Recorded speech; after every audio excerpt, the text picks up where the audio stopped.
We'll start with Miss ReGina Crawford. She is a business coach, motivational speaker, author, and publisher who has self-published 4 crime suspense novels, which are available on Amazon, and from the author herself, which are also here. She has also assisted other authors with editing, formatting, and publishing their work through her company, True Meditations of the Heart. Her writings are works from her heart, thus how the origins of the company name. And she wants to help others manifest and to print the words of their hearts. Welcome, ReGina. Thank you. Next up, we have one of a kind, Tiffany Anderson. I just had to do this. Tiffany, also known as One of a Kind, has been a writer for over 30 years. She wrote her first book at 9 years old and published it in 2016. She has written 8 books, 4 published early 2021, and she has over 20 years of meaningful service to her community, which earned her the Presidential Lifetime Service Award from President Barack Obama. She's combined her love for service and helping others, making her a healthcare administrator in writing. She freelances her time by educating high school and college students on writing for scholarships and essays. And in the future, she would love to become a full publishing, writing, and movie production company. So welcome, Tiffany. Next up, you have Hope.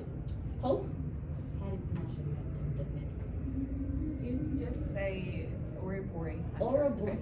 Thank you. I should have asked this. I'm sorry. I should have asked this before we start. Hope Oriabure Hunter, but you can call me Mommy Deluxe.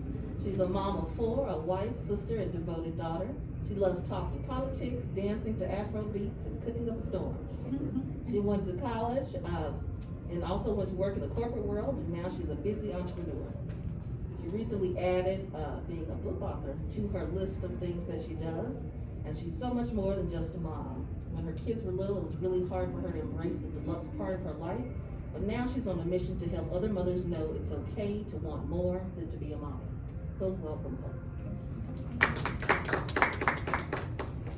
And next up, we have Amal Black from Memphis, Tennessee. He has a passion for the arts, communication, and writing, performance art teacher, and owns a publishing consulting company, Amal Black Studios, Inc. As a publicist, he's enjoyed writing music, editorials, and even script. The Burdens of Leah and the Man is available on Amazon and is his first published script book.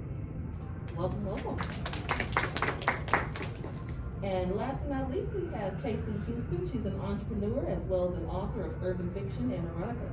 A native from Jackson, Mississippi, Casey is known for being an avid reader and having a passion for writing poems, short stories, essays, and so much more. So welcome to you all. All right. So as you can see, they have all of their works here, and all of the authors will definitely glean from each other all the little tidbits that you will definitely have coming from today. So thank you all again. So let me start here. I'll start here on this end with you, Casey. Why don't you tell us what your book that you brought with us is about? Well, this is my debut novel, Secrets of My Heart's Desire. It's about toxic mothers, abortion, murder, betrayal.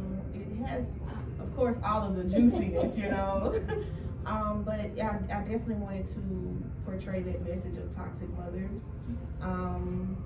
She is a girl named Harper in Jackson, Mississippi, and she's finding herself. She's in college, senior, sophomore in college, and she comes across an unplanned pregnancy where now she needs to figure out, is this the relationship she's supposed to be in the first place?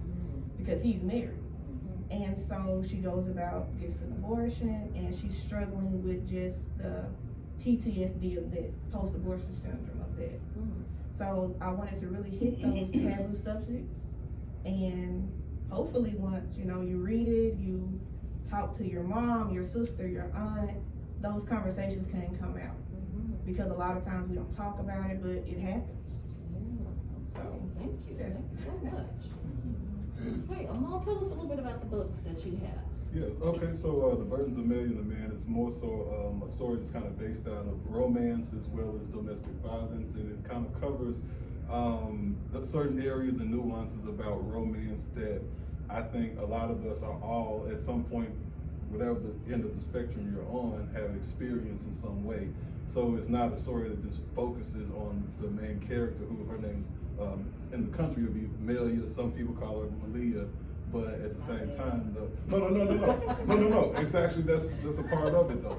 That really is, because again, the story is a country story, so it's written in Southern dialect, so you get that.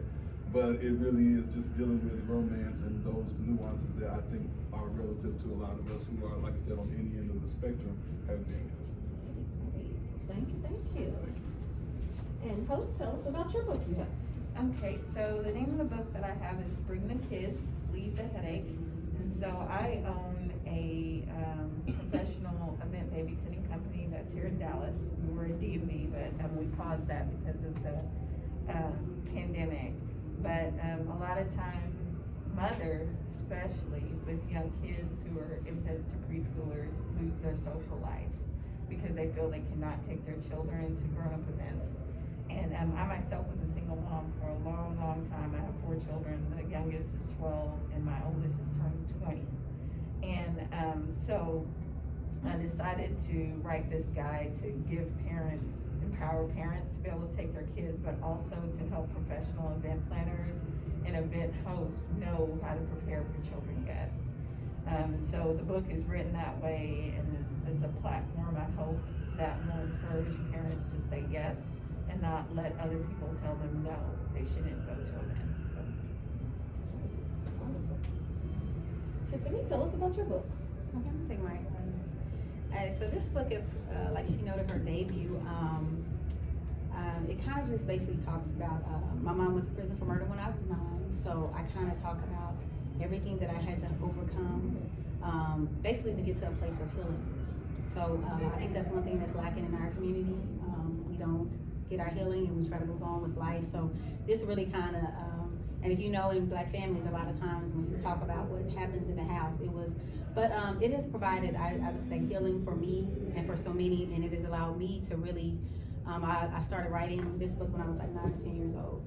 So, of course, when I first wrote it, it was just, I'm mad at the world. I'm trying to tell the world about everything I'm experiencing, but it wasn't really to help anyone. So I had to really, in 2016, when I got with this organization and God showed me that I was going to finish the book, I had to bring it to a help book and a healing book. So I talk about all the things, but I also talk about the beautiful mother that my mother has become, but it didn't take away from everything that we experienced while she was lost, in a sense.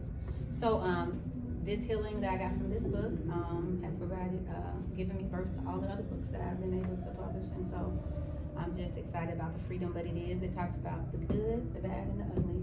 And I truly believe that it was preparation for such a time as this, where I'm at now. So I have no regrets. I'm thankful for everything I endured, experienced, and overcame. So. ReGina, tell us about your book you brought with us today. Actually, I have all 4 of my books. This is the last book that I wrote. I write crime suspense, romance novels, so I'm a big Criminal Minds, Law and Order type of girl. I have a lot of law enforcement friends and family, so they're told from that perspective. The main part of it is that the main character in all of the books are trying to bring down some criminal and how that impacts their friends, their family, their love interests, and whatnot. So the question that's always asked is, will crime prevail or will love win all? So that is the premise behind all 4 of the books that I brought with me today. Great. Question I want to start out for all of you, and feel free to chime in, whoever wants to. Why did you choose to self-publish or independently publish your work? I'll say when I started back in the late 90s, a lot of the publishing houses were like, you had to have at least 3 or 4 books already written, and you had to bring with you an audience. So if my book's not published, how do I get an audience? So, and then if I'm gonna write all these books and grab an audience, then it have to be published some kind of way first. So how do you do that? And this was before social media. So there was no Facebook or no Twitter or no Instagram. There wasn't even MySpace. So, and it actually took me until 2008 to publish my first book. And that's when MySpace was prevalent, when MySpace came out. So I actually started publishing my chapters on MySpace. And from the feedback that I got from MySpace readers was, okay, just do the whole book already and publish it so I can buy it. Just kept teasing folks. Right. Basically. I mean, that was the, they were like, I'm like, you post one chapter a week. Like, this is not working out for me. I need more, and I need it. I'm not gonna want it all, and I want it all now. Yeah. So I was like, okay, let me research how to get this out in a complete book form to all these people that want to read it. And so self-publishing was the option, because all of the publishing houses and letter agents were like, yeah, we're not touching it unless you can show us that we're gonna make money from it. Anyone else? Okay, I'll say for me, at the time that, I did not want to publish it like this. I had a mentor group at the time. I had a girls mentor group for maybe like 15 years. And so I really just wanted to help the young girls with the book. And of course, God had a different plan. And so, like a lot of the other authors over here were talking about, being in control. But, when God gives you something, you know what I'm saying, you can't allow publishers or someone else to manipulate or tell you how. And like she said, you don't want to wait on somebody else to move, and sometimes God is waiting on us to move. So that's one reason I chose to go self-publishing. And just like the rest of them, I feel like it was the only avenue I saw. I didn't know an agent, I didn't know anybody to go to on the fly when I'm having the idea and the inspiration to get it done. And so, didn't want to waste time. I know that, and then I heard someone speaking earlier about DIY, do it yourself, DIY. And I'm big on that too. And I watched a lot of YouTube videos, and it was like, you know what, this is gonna be fun producing this thing by myself, because I get to see it come together, and it just feels good, as opposed to, I guess, sitting along with somebody else who's kind of curtailing and, like you said, manipulating your first, especially your first book situation. So I just wanted to do it myself, because I knew that I would try to do it again with service other people doing it, and also too the learning experience. Well, for me, I'm just a stay-at-home mom, and I'm frugal, so everything I'm doing is a do-it-yourself type of deal, or if I can, it need to be that way. So when I went into this and I finally finished writing it, it took 5 years to write, so that was a whole ordeal. And when I finished it, I was like, so how do I get, where do I find the readers? Because now we're going through COVID, and I'm like, how do I even find somebody that's gonna read it? And I said, okay, well, I guess I will look into self-publishing and look into Amazon, and I'll look into different ways to get it out there, because that's really all I got, with everything being shut down, not being able to really get out and stuff. And that was in the midst, that was in like May, so we are hard in lockdown at this moment. So that's how I got into it, but I haven't regretted it. I absolutely enjoy it, I love it. I love being more hands-on in everything that I'm doing versus just giving the story to somebody else and letting them do whatever. So I like the creative control of it. Wonderful. How about you? Well, for me, owning my event babysitting company, and I've owned it for 11 years, and knowing when I came into the industry that someone told me, Hope, people will never pay you to watch kids at a wedding. And so we didn't even have a category, not on wedding websites or anything. So to write a book about even bringing children to events, I knew there's not going to be a section, this is a section all about bringing kids to events here. So I knew it would be a hard pitch, if you will, to pitch to a, conventional publishing company. And I had a friend that had self-published, and he had been pushing me. He was like, Hope, why don't you just write a book, even if it's so you can market your babysitting company? And so I was like, well, I don't know about all that. And then he was like, self-publishing is not as difficult as you think it is, especially now. And there's even, different platforms you can get on. I remember we talked about that one, that you can get on and crowdfund your book being self-published. So that's why I decided to do it that way. Wonderful. I love all the different reasons of why you decide to self-publish it, and that's really what makes the literary world so unique, is that people have different reasons for why they choose the routes that they do. Some is for money, some is for time, some is for the creative control. but it really doesn't matter your reason why, because it is your book, it is your work to do.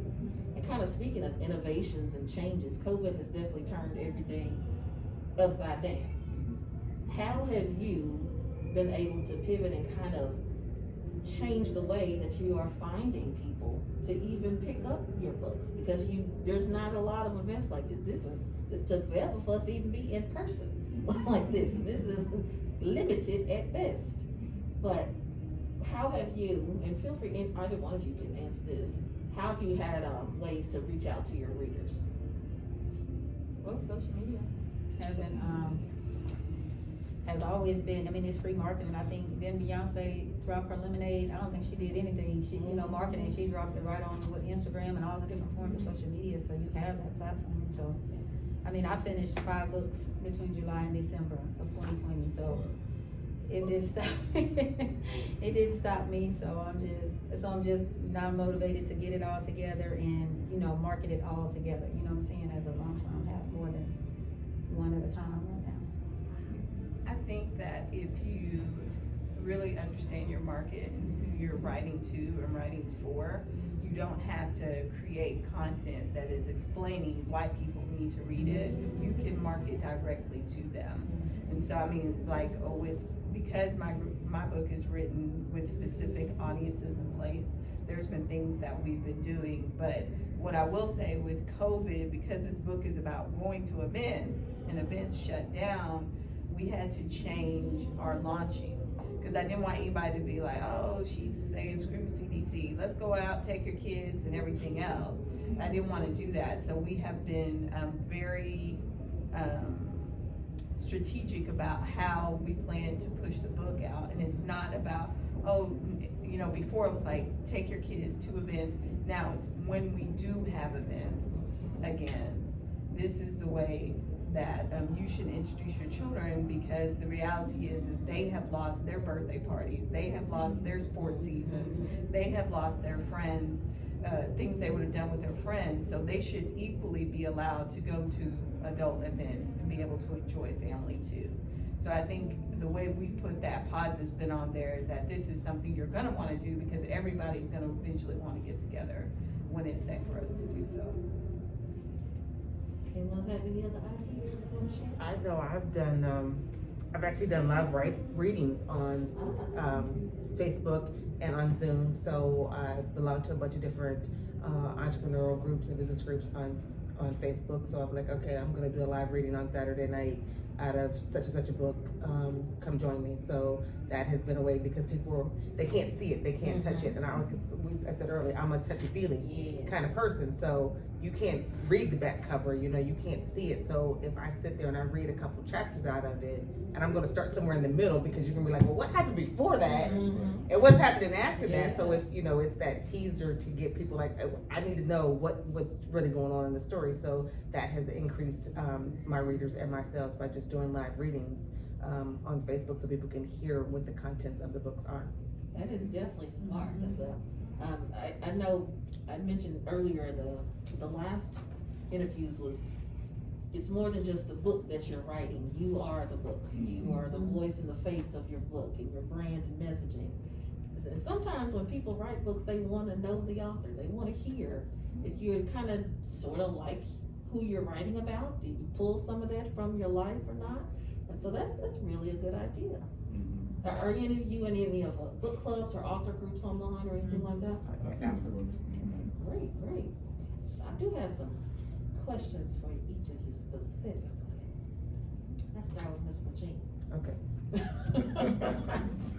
And you've written crime books, and I want to read the books, but it sounds like they could all be close to ripped from the headlines. Are any of them similar, or have you kind of pulled from things and news articles that you've heard? Actually, no. No. So for instance, my first 2 books, all my books are written in different ways. So the first 2 books I wrote like back in the early 90s. I was living in Rochester, New York. Those 2 books are set here in Dallas, Texas.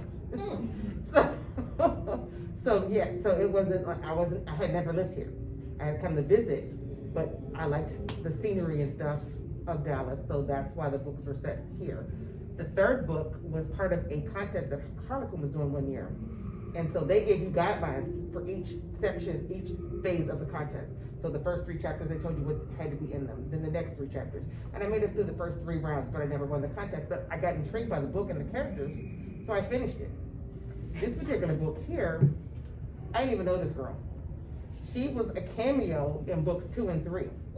But my readers got so intrigued by her cameo appearances, they were like, well, who is Sylvia? I'm like, shoot, I don't know her. And they were like, well, you need to figure out who she is and write her whole story, because this was not supposed to be my 4th book. My 4th book is still sitting on my computer, half finished. Because they were like, no, we want to know who Sylvia is. So this was unusual for me, because I'm like, well, I don't really know her. You know, I had to figure out who she was and how she became who she was when she appeared in book 2. You know what I mean? And then continue her life on. So it's all different for me. So like, none of them were drawn from any current event that were happening at the time that they were written. Okay, thank you. Tiffany, you said you wrote 5 books in 2020 and everybody else was sleeping and eating. 5 books in 2020. I really just want to say how, like, what, and do you just have like ideas just flowing out? Well, this one I wrote in like 24 hours. And so I think for me, like, stories are already within me, and then God gives me titles, and then, you know, I kind of, so a lot of these were already like working on. I might have had 60 pages here and a page here, and I lost my job on July 31st, like when the boost ended, they let me go. I was like, wait a minute. So, and then I was like, okay, so this is a good time. We have the attention of the world. Like, which titles? Because I had like 15 projects I was working on. So I was like, okay, my goal was like, let's finish 4 to 5 for the year. And so he kind of showed me which ones. Your Light Skin, Dark Skin is a project that I'm working on. I have an adult book and a kid's book. And so I want to take that to the big screen. So I'm really working behind the scenes on like, I don't know, I'm just excited about writing and just everything he's given birth into me. So I really enjoy, like, I said it, I read one article and the lady said button chair, and I was like, button chair? And it's like, the only way to finish a book is to put your butt in the chair. Oh, Okay. So I was sitting there for hours just finishing the loose ends on all the books, and so I'm really excited. But yeah, I was like, 2020 was a good year. Yeah. You know, if you stop and look at it, it really allowed us to really slow down, pause, reflect on what's important, and so I got stuff done, so I'm excited. That's awesome. I say that is definitely true with 2020. I have not read so many books in my life than I did in 2020. I got tired of binge watching everything on Netflix, and it really picked up for authors. Have any of you seen a rise in your book sales this year? Yeah. See that? I love that. I love it. I'll start with you, Miss Hope. Your book is not fiction. Was it harder to write about something that you have experience in and you've been doing and not get lost in the weeds of it? Well, the thing is I don't read fiction typically. I just started reading fiction per the pandemic because I'm not a TV watcher. So binging Netflix and stuff wasn't gonna work for me, even though I do watch Law and Order, because you don't have to see the episode before. You just see what happened in the beginning and the end. My kids used to say, Mommy, you don't watch that show that says dun dun dun dun dun dun. I'd be like, yes, that's what I'm about to watch. Yeah, but so for me, it was more, it just came, like much like her, it just, when it just came out. And I was just like, and I started thinking about my own experiences about being, because at one point I had 4 kids under 8 years old by myself. And just, you know, when people would invite me places, they would say no for me. Oh, well, Hope, we know you have the kids, so you're not gonna come. And so I wouldn't come, and in the book I talk about an experience where one of my kids threw up on me when we were out. It was the first time I'd been out in 2 years, and how that just devastated me and made me feel like, why did you even try to do this? And so I thought, you know, just write about that experience and write about what you have seen as far as owning an events babysitting company, what parents do right, what parents do wrong, what event hosts do. I mean, we've had so many crazy things happen where people forgot that children were even coming to the wedding, didn't order food for them, to, you know, just crazy stuff. And I said, just put it in here, but put it in a practical way, where you can just pick up the book and you pick the event that you're going to, because there's specific guidance per that event. And so it just came pretty easily. I think that people who write fiction, that's crazy hard.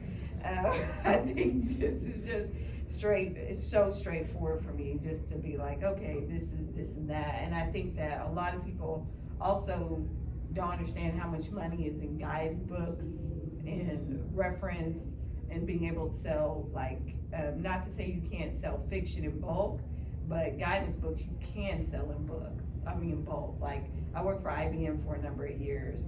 Every year they would buy a book for our entire sales center.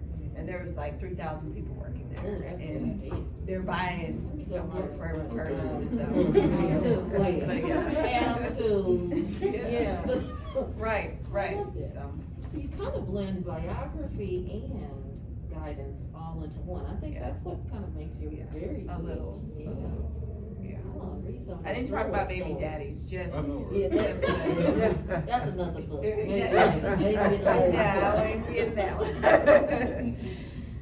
Amal, your book touches on romance and domestic violence. Those things do not typically sit well together. Did you pull from any experiences, or did you have to do a lot of research in order to not be offensive and not to off-put people when it came to your work? That's a good question. You know, I originally wrote the story for a competition in high school. So even then, at that time, for me to have written something that was so, I guess, stemming from those themes, it felt like to my teachers, because she was mentoring me through the process, you know, she was like, what are you going through? You know what I mean? Like what are you seeing? I could talk to you. Right, and you know, and again, you know, when you say you don't want to offend your readers, you know, as a young writer, even as an adult writer, you know, going back into the book and making it more adult, you still are considering, wow, you know, how harsh is the dialogue? You know, and mind you, that can turn readers off, and I have experience, and we're reading this book. Say, for instance, if you watch Tyler Perry's the last show he had with the like, I guess they had followers and some other things going on, months. Oh, yeah. Whatever it was, but you know, he got a lot of backlash for that show because it was so harshly written. It was coming from all different places, and so my thing was, I didn't want to offend anybody, but I still wanted to get out the things that, again, I had observed, that researched and kind of lived through and experienced. So it is difficult. It's a difficult space to be in, but again, you do want to write your project, and you don't want to like stifle yourself. This is what came to me. This is what I want to put out. I'm just hoping y'all love it. You know, I mean, I hope, and at the end of the day, really, it's like, even if you don't love it, you appreciate the fact that I wrote it and that someone actually did something. Because I think for all of us, writing a book is one of the most noble things, approaches to being a creative, you know, as you can get, you know, because you're doing something more scholarly in a sense, no matter what the genre is or whatever, but you really want to feel like people are appreciating the scholarly factor.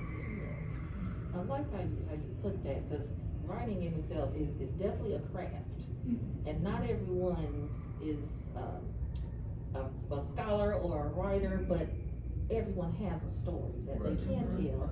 Not everybody should be reading that story, but everybody has a story that can be told for sure. Casey, you said toxic mothers is what your book's about.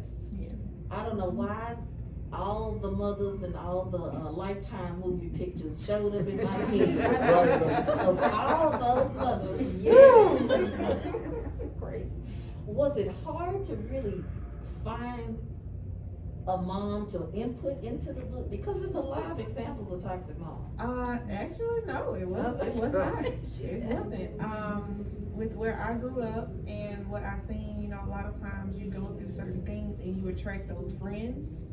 So I'm adopted to my grandmother at 6 months old. And although my mother was alive, she was in the streets doing her thing, so I didn't have her in my life. And when I did have her in my life, I was already a teenager, and we've had more of a big sister, little sister vibe. so her friends were very toxic mothers. And then because I didn't have that true mother bond, it would seem as though I have a toxic mother.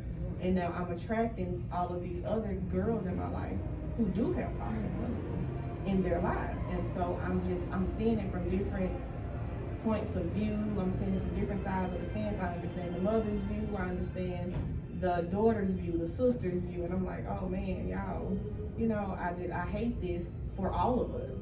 And so I was able to just take from different pieces and put it all together for one girl.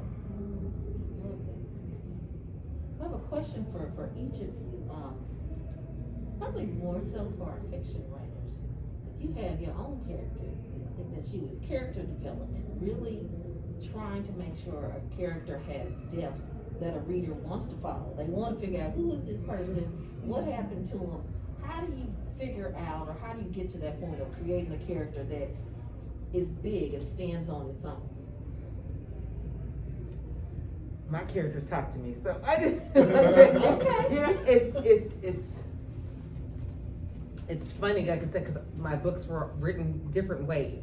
So, like for the Heart, Body, and Soul, which was my third book, like I said, it started off as a contest. So I'm following the contest guidelines for those first 9 chapters or whatever. And I said, okay, I'm gonna finish it even though I didn't win. I felt like the character said, okay, you no longer have guidelines from this publishing company. Now here's who I truly am. And here's my story that you truly need to tell, because that book, when I got to the end, I was like, I would have never envisioned this story ending the way that it started. Like the start of the story did not dictate how the story was going to end up ending. And I felt like the character herself was just like, you touched on the surface of me, but you didn't get deep into who I am in those first 9 chapters. Now you need to know that I am not just some US FBI agent. I am a long-lost African princess who had to flee her country to save her life. So it was, the book started out in Georgia and ended up in the Ivory Coast of Africa. And I would have never saw it going there when I first started. Right. So yeah, so it's like she really was like, okay, now that you've done fooling with them people, here I really am. You know, so for me, like I didn't know, I didn't have an idea of who she was. Like I didn't have an idea who Sylvia was. She had to tell me how her childhood was and why she was the hardened Marine that she was when she showed up in book 2. You know, I didn't know how she got to be who she was. So she had to tell me. You know, and I just felt the vibe of the character and let them speak to me and tell me how their life is gonna go. Anybody else talk to y'all characters? I would say, you know, because my book is a script. So another thing I guess about scripting is one of those things where as the writer of the script, you are sitting back and you're watching the characters come together in a different format. It's different from, I guess, a novel, because I don't know how to put it, but you see the characters before the action when you're writing the script, because you're saying, okay, Karen said, Mom said, you know, this or whatever. So, That's ain't real. right, in a way. But then, like you said, when you're strategically kind of putting characters together, and then you may even kind of reference some of your favorite TV shows or even your favorite books, and those types of characters that would be involved in this type of scenario. And I think too, one thing that I do, I don't know about everybody else, but I get into this whole, personality disorders and, psychology and all this other stuff. We get lost in there. Exactly. So for me, I like to watch stuff like that because I feel like I come across these people all the time and like, how can I put them into a scenario? So that was character development for me.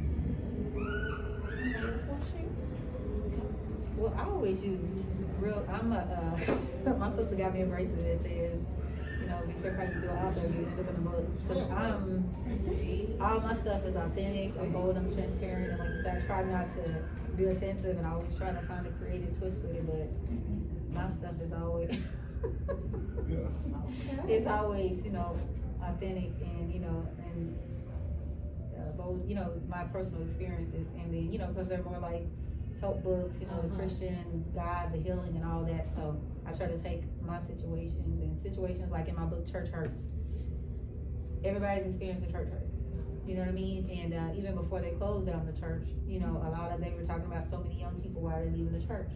So you're trying to address, you know, why the church, you know, why, and we know that the church has been having issues since even back in the Bible days, you know what I mean? But, so in that message, it was just, yes, we're gonna talk about church hurts, because I think to try to push it on the rug or pretend the pastor ain't slept with the, you know, this woman that had a baby, and you just keep on going, you know, there needs to be some healing. And then it's like, okay, but at the same time, when you break up with that church, you can't break up with God. So to be able to say, you know, you can't give up on God, because we all are gonna experience hurts, whether you're in church or outside of the church, you know what I mean? That made me think of Deisha Fillion's book, Secret Lives of Church Ladies. Y'all gotta read that. That is, that's a page turn, and it's short stories. Okay, I digress. But it also makes me think too. Oh, I'm sorry, Casey. Did you want to add anything about your character development? Well, I interview them for the most part. I talk to them, and they you know, they give me their answers back. I love it. Why are you this way? You know, what happened? What did you do? Why, you know? So I kind of like have a list at home of just different aspects of them to kind of form them in my mind and get them going. A lot of times I will, as what he said with the psychology and things like that, I will look into different things and headlines that's already been happening, such as, I mean, really dark stuff. So like mothers who have killed their children, you know, I mean, we've all heard about it, stuff like that. So I look into that, and then I dig deep, is what Miss ReGina said. I will dig deep and, you know, just figure out, you know, so why did you do that? You know, what's your childhood like, and things like that. So I guess I kind of take a little bit of what everybody do, because Tiffany said, you know, it's got to be realistic. So it's like, it's all of that. So I'm a little bit of everybody. Which kind of brings me to my next question. When all of you have either pulled from some part of reality, and it may even be someone that you know, or even the experience that you have seen in person, when you're writing about someone else and they read it, their perception of reality is often sometimes different. How do you battle when someone goes, oh, you wrote that wrong, that is not how I am, you see me all wrong? I think you should be careful about who you let read your book when you're in the process of writing it. When I wrote my book, I mean, I even talked about my parents' attitudes about me having these children as being a single mom, and them being the ones like, Hope, don't take your kids here. Or if I would show up somewhere with my kids and somebody wild out, my parents would give me this look like, it's time for you to go and take them with you. And so I told them I was writing a book, but I didn't particularly tell them, hey, I want to talk about how y'all were like kind of whack with me and these kids at one point. But when I did publish it, and I wrote my dedication to my mom, and so it was kind of like, I stood up for my story. I felt like I was standing up for other moms and real feelings that other moms have. So I couldn't worry myself about what they would think, because I didn't write the book for them. I wrote it for these other moms, and I mean, maybe some dads' experiences too, but that was my thought. I think you should hold your book like an egg and not share it with anybody, because then they can dent it, they can impact it. And if they're not the person who needs to be influencing you, then you don't let them. And I can attest to her situation, because even when I was writing my first book, you know, I kept thinking, oh, let me write my mom, and you know, kind of, and God was like, no. That's huge. And so of course, when she read the book, you know, she wasn't happy with it, and of course, I got all the backlash from the family and all that, and they went on and did bad reviews. But then when everybody kind of came to the reality, you know, when everybody kind of, because I was the first person to speak out about the things that we, you know, we had gone through. Then a lot of them, you know, they started being realistic about it, because I'm like, okay, it's time for healing. It's time for us to, you know, everybody to kind of, because it was so much that happened, you know. My mom went to prison. My aunt took her 7 kids in, so it was 11 of us. So it's just, we need to be on Oprah and Ayanna, and Ayanna the queen. Okay, look. But no, so, he told me to write it her afterwards, and I was just saying because I was always writing, that was one thing I always wrote, so I always kept a diary. And so I got my healing between God, because I was always connected to God, no matter where I went, military, school, I was always in church, staying connected to God. So between that and writing, it helped me heal, and so I was able to write the book with no apology. And sometimes people don't understand, sometimes you're gonna have to get your healing, and there may not be an apology. You know what I mean? So, but like she said, the story was bigger than me, because when I wanted to write it, it was just like, oh, I'm gonna just keep it between my mentor group. And God was like, no. So when you have people from all over the countries and different nationalities and races coming to you saying, your story helped me in this situation, then you realize, like you said, you can't be limited to what the people, because that's for someone else. Because a lot of our stories wasn't for us, it was for somebody else. So when you look at it like, okay, yeah, I endured this, but I overcame it. And so now I can provide hope for somebody that may be going through that right now, or their kids may have gotten taken, or they may be in, whatever it is, you can provide that hope. And just to kind of even piggyback off of with you and the other question, I had a character in the story at the beginning. She's at odds with her husband, and they got guns to each other's heads. You know what I mean? And they're in a very peculiar situation. But her name is Grace, and my grandmother's name is Grace. So, and my mom's one of those types of people. You don't put the family business out. Whatever. That's every black image is family. everything. Yeah, exactly. Image is everything. But the thing about it was, it's like, this character is not my grandmother, but the name in and of itself, honestly, if I was being more honest, this character is more reflective of my sister's mom, whose name is Grace also, and she's more volatile and more, she's like a stepmother, but you know what I'm saying? But that being the case, though, really, when she came to me, she was like, you wrote this and it's got your grandmother's name in it. I'm like, I'm having to explain to her, this is not grandma, this is not her character, this is not that, but she knew that people in the family would read it and think immediately, and my grandmother's 96, years old. So again, this is one of those things where you're not going to tarnish her name, put stuff in, and it has nothing to do with her at all. It's just the same name. My car is named Grace. You know what I'm saying? Because I love, it's so funny because Grace and my grandmother's always been there for me, growing up when I was going to college. She was, how grandma always put a little money in your hand, tell you that's between you and her, don't tell nobody. One of those grandmothers. So when I got my car, her name was Grace, you know what I mean? And every time I got a new car, it was Grace. She's always with me, I guess, if that's to say. Yeah. So that's why, and she's still living now. So that's why, in a way, it's still a way of honoring that name, but it's not her character. I have a question for each of you. What are some things that you wish you knew before you started writing your book? So much. So much. For me, I didn't know, like I said, I didn't know anything about it. I was just getting into it as a stay-at-home mom. I have a soon-to-be 3-year-old. I'm in those days right now.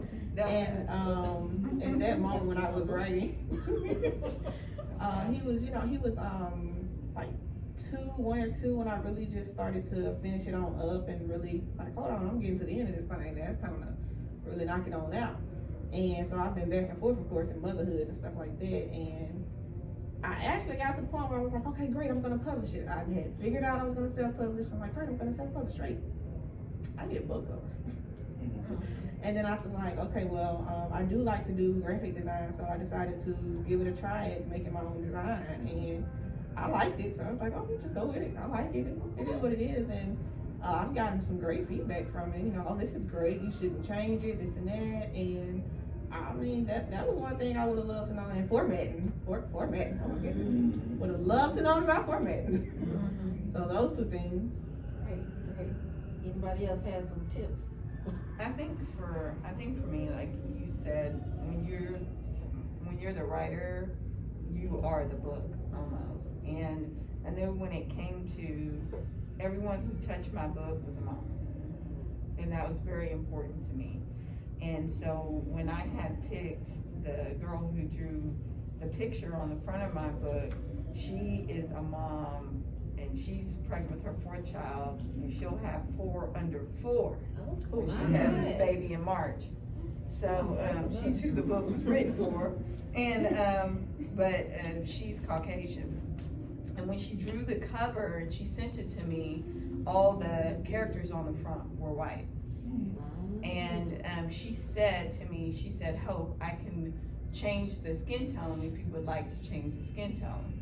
And I started thinking, you know, you start thinking and everybody's talking like, hey, if you put, because typically advertising, if you have, I have an undergraduate degree in journalism, so, and this is what we were always taught, is in advertising, typically, if you put white people on something, black people will still buy it, but it's not the reverse. And so I was like, man, what do I want to do?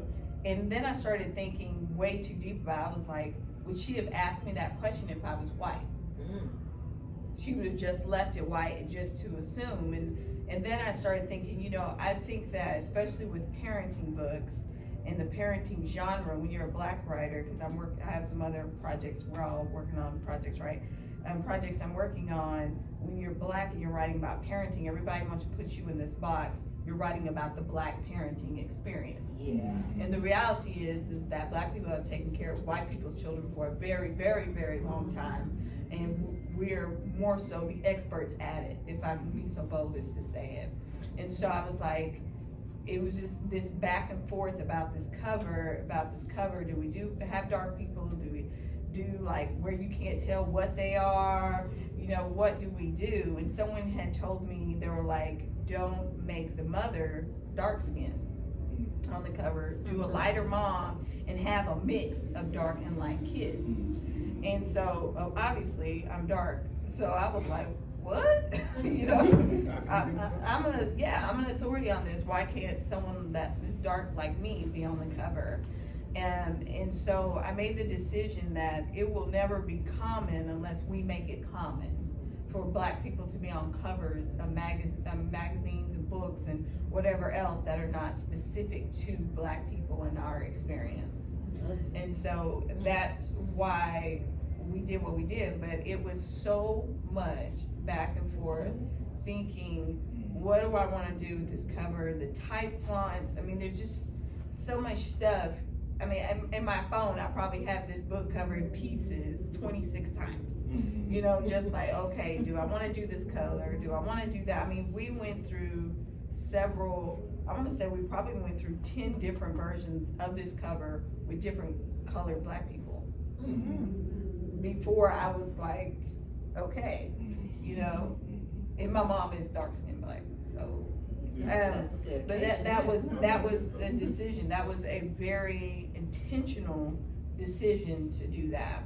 And so even there's so many things when I'm a huge reader, like you, and when I'm reading a book, I never thought, oh, okay, you're gonna put this little picture here. I never paid attention to that. But if you read books now, they typically have that little graphic in there, and the time that it took to think, what graphic do we want to put in there? What picture do you want to put on the back? You know, do I put my married name with my maiden name? Because Oriabure is my maiden name. I'm Nigerian American, and that's very important to me, not to lose my Nigerian culture.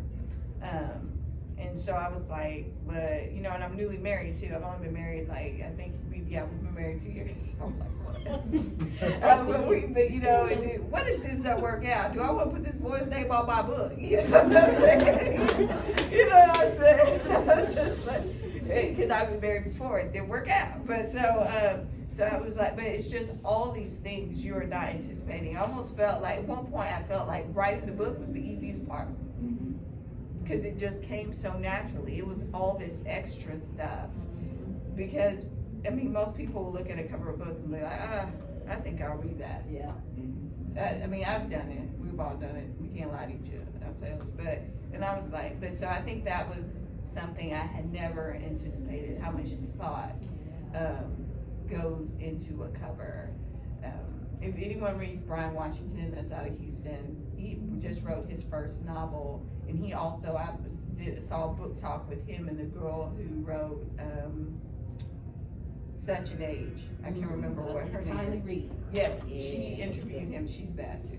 But she interviewed him, and he talked about the cover of this book, Memorial, and when his debut book was on Obama's list. So he already came up with very high expectations, anticipating this book. But so I think that's something I had never anticipated, is the cover of a book.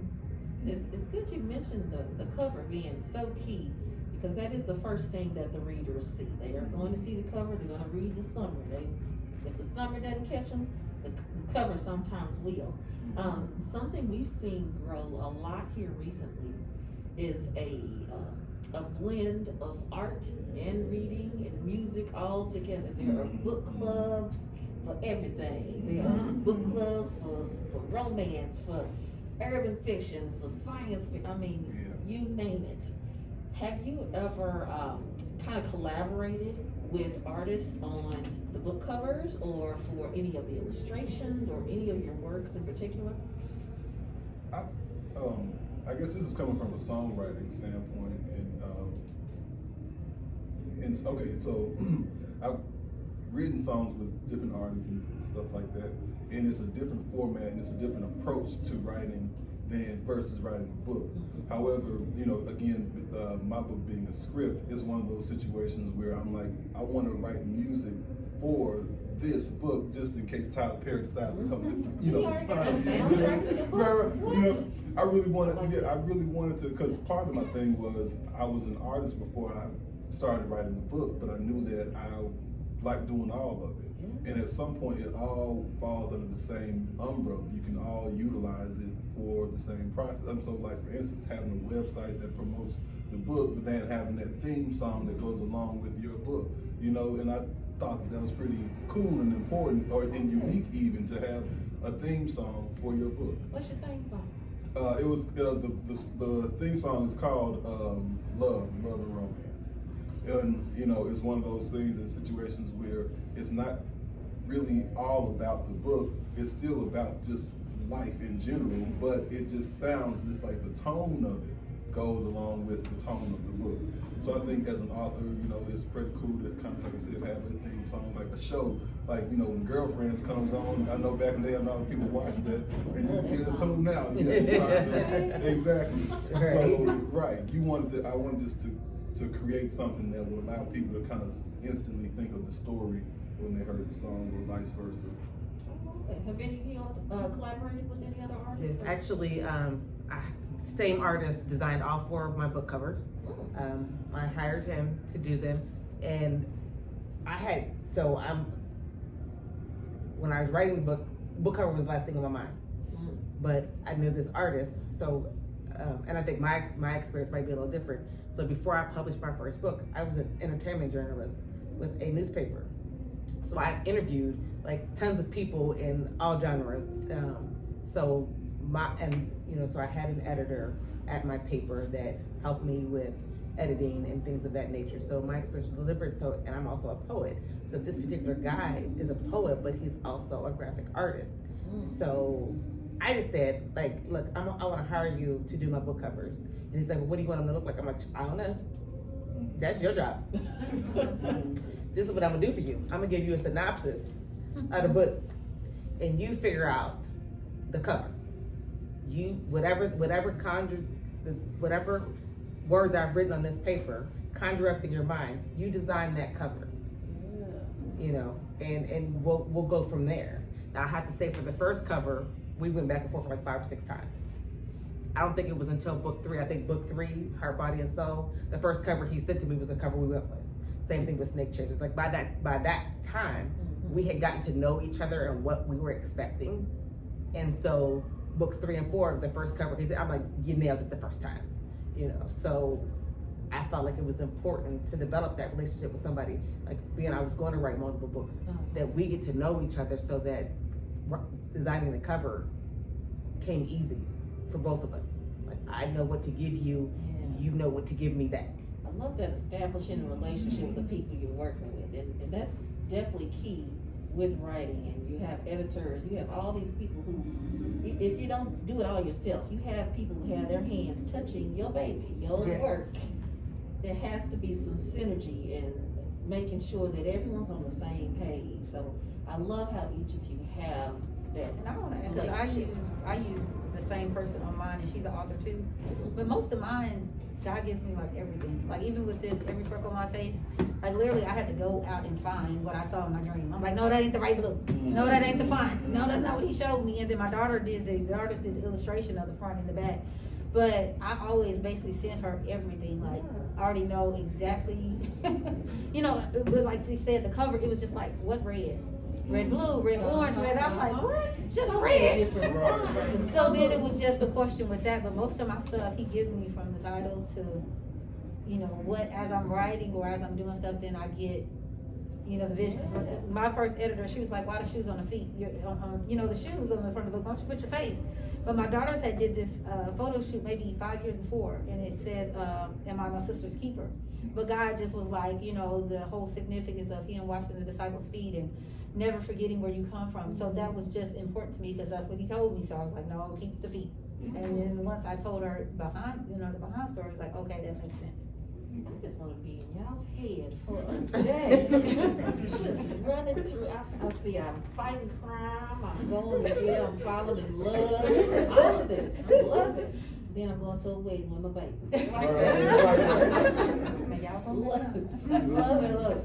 So something I did notice, and I know we are coming close to time, so I want to respect your time for sure, is have any of you been surprised by any of the people who've read your book? Like, you read my book? Yes, Really? absolutely.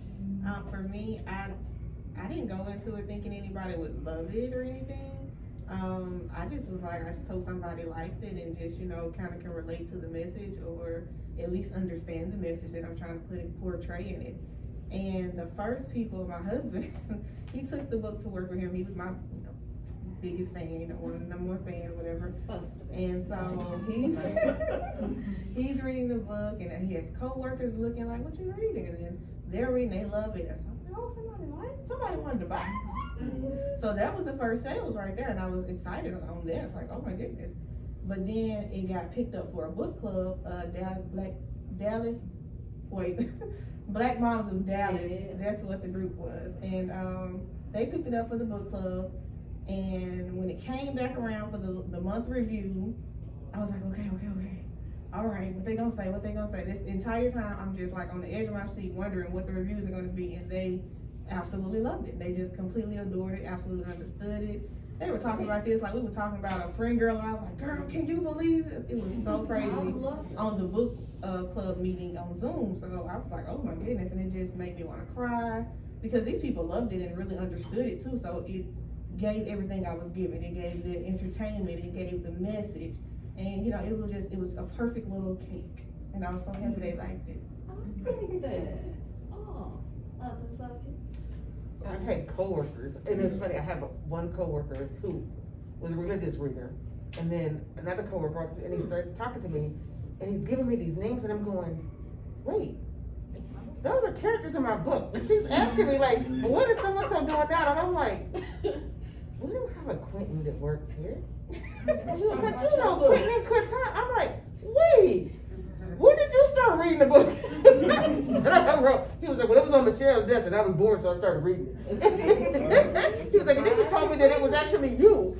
I'm like, okay, so now you're going to ask me questions about what they're doing now, which was the book that I was originally writing before I started writing this, was what happened with earlier characters, where they were in their lives. I'm like, well, their story's not finished yet, because for whatever reason, Sylvie is in the forefront of everybody's mind. So yeah, so it was like really, and it was a guy, like it was a male coworker, and I was just like, oh, really?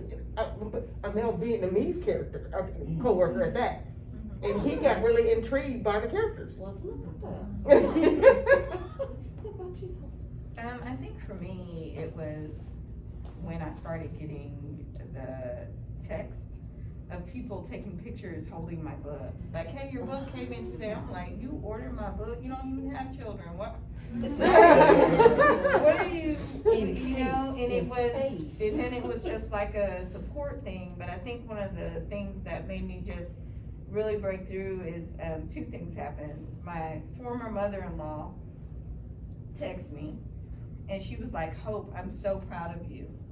And I was like, girl, you was not cool when I was married to your son. You know? But I was like, oh my gosh, like, how does she know about it? And I called my son's turning 20 in a month. And he was like, Mama, I called her and I told her, because he was proud of me. That was it, but also I have a friend, I'm part of a business owners women forum, and you know, I mean, my business probably makes the least money. I mean, multi-millionaire women in this group, and one of them texted me the other day. She just had her first baby, and I think he's 4 months old, and she just sent me this random text, was like, Hope, thank you so much for the book. My brother's getting married in a couple of months, and I feel prepared. And I had no idea that she had bought the book, that she had read the book. And I mean, she's got all these people at disposal. She has a nanny, you know, all this stuff, but that she found it valuable. And she owns a branding and marketing firm. So I know she has other wide resources that she could have called and done, but she still read my book and then took the time to send me a message to let me know that she planned to use it. So I think that was it for me. And I think for me, just my stepdad, which is married to my mother, he called me and said, daughter, I was proud of you. So that was important, but I was amazed at so many people that did read books, or men that read the book and gave me feedback, you know what I mean? Because like they say, you don't make a book for everybody. And I don't really, I guess when God gives me something, I'm not thinking about the audience, because you don't know who's gonna, you know, if he gave it to you, then obviously he sees something beyond you. So that was the thing where people was like, I read that book in a day, or I couldn't put it down, you know? And so when you see that, you know, it definitely makes you feel like, okay, that all of that wasn't for nothing, you know, because to have to go back and relive this to get a healing was hard for me, you know what I mean? But I'm thankful that it did allow other people to be blessed. And, you know, and it wasn't just women or women, that it was for everyone in different races and nationalities. So that makes it worth it. Yep. Yeah, I'm sorry. Okay, good, Yeah, I was thinking about that too. I think you mentioned a coworker would have you reading it. That was a real surprise for me. I think I was working at a school in the cafeteria. You know how they like to, especially when, and I hate to say it, but when you're a man and you're working at school, they love to feed you. You know what I mean? They love, the cafeteria women, they love to cater to you. But though when she, when she found out that I had written a book, she said, you know, give me a copy of the book. And then me, I'm just getting done with it. I'm like, you know what? I'm kind of scared about it. I don't know. You know, it's very true. Yeah. So she read the book, right? And when she read the book, she came back the next day and she told me, and it surprised me for one, right? That she, because this was a short story, but it is one of those things where I'm like, okay, maybe it's a quick read, but it's an interesting read, so maybe that's why she did. But then she told me this was a really nice book, it was a good story, you know what I mean? It was harsh, but you know, it's something I can get through, you know, I like how you came with those characters, you know, that's what she would say. But then there was another time when I mentioned to you earlier, Dave, like Lamont Rucker, who played in Greenleaf, he was, you know, when I finished the book, I hit him up and I asked him, I said, you know, I've come up with a project, if you would just come, you know, I'll pay you to come, you know, come to Memphis and just help me promote it a little bit and be at my book signing, and the book release. And at the book release, he read a scene with my mom. So they did and so it was an opportunity for my mother to be next to this. You know, he plays in Tyler Perry movies. He was in Why Did I Get Married? He was the one who fell in love with Jill Scott. Yeah, the sheriff. The sheriff. Right. And so and he's Jacob on Greenleaf, right? And so, yeah. And that's what a lot of people say, right? But he's cool, and he's cool like that in person. He's cool. So that's why when he came, it was really a shock to me that for one, he came and he, you know, engaged me like that, and then encouraged me to kind of do it some more. So that was a big surprise too. That is wonderful. Well, I know that we are past our time with all of you, and I wish I had more time because I gotta ask a million questions. All of your books sound fabulous and wonderful, and we want to definitely have space for, if you want your books signed, you want to buy the books, y'all come buy all the books. Definitely stay in contact with both of us, Kindred Creatives, as well as Book Mecca, for all of your literary needs or interests, because we definitely want to keep encouraging you and keep up the wonderful work that you all are doing. Thank you.